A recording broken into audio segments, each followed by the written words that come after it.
some frequently asked questions in my business that are always asked year after year. I've been doing this about 9 years now, and we come across the same problems, the same questions, the same situations actually. Every once in a while there's a new one, but for the most part, everything's pretty routine. And I figured if I can get some word and some education out there through hailandwind.com, we can actually get the public, you know, to become their own expert on these subjects, as opposed to having to rely on other people who might not be as ethical as you would like them to be. One thing that I really want to talk about, this one is really close to me, the true cost of cheap. If you look there, you can see that siding, that's brand new. That's a repair job. This is in Nichols Hills, right on the edge of the village. It got beat up pretty bad on the side of the house, and the landlord decided he was going to fix it up himself and have another guy help him. I mean, the problem with this, I mean, would you want to buy or rent that house? It looks pieced together. And landlords, you know, property investors, people that are, even if it's your own house, if you own a home, you're a property investor.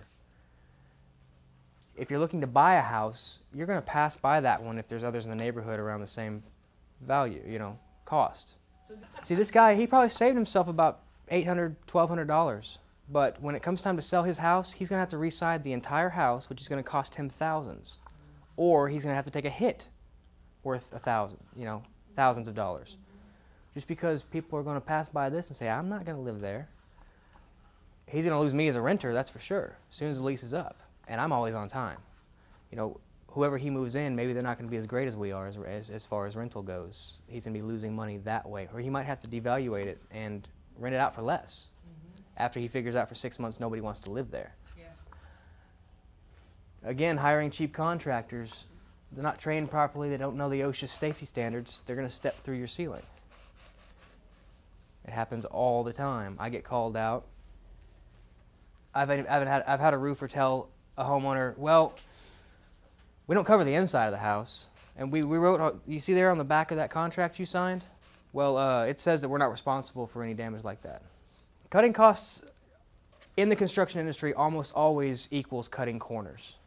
In roofing, when you're cutting costs, you know, you've got a guy that's doing it for $3,000 cheaper. There's a reason for that. There's always a reason. Things like open valleys. Open valley is like leaving your car window cracked in a rainstorm for 15, 20 years. Open valleys are great for slate, wood shake, tile roofs. That's what they're made for. They're not a good idea for asphalt roofs. Asphalt, anybody who's driven in Oklahoma knows that asphalt wears out. Those roads, it's going to happen. And the sun bakes it up. What happens is these seams, they become unsealed after a while. Now, if you're doing normal roof maintenance every 3 to 5 years like you're supposed to, get up there and reseal everything, it'll be fine. But who does that? Nobody. Yeah, I didn't even know. Nobody does that. That's the thing. It saves money on material. It saves about a bundle or 2 bundles per valley that's installed that way. But if your ceiling falls in your bedroom, did it really save you that much money?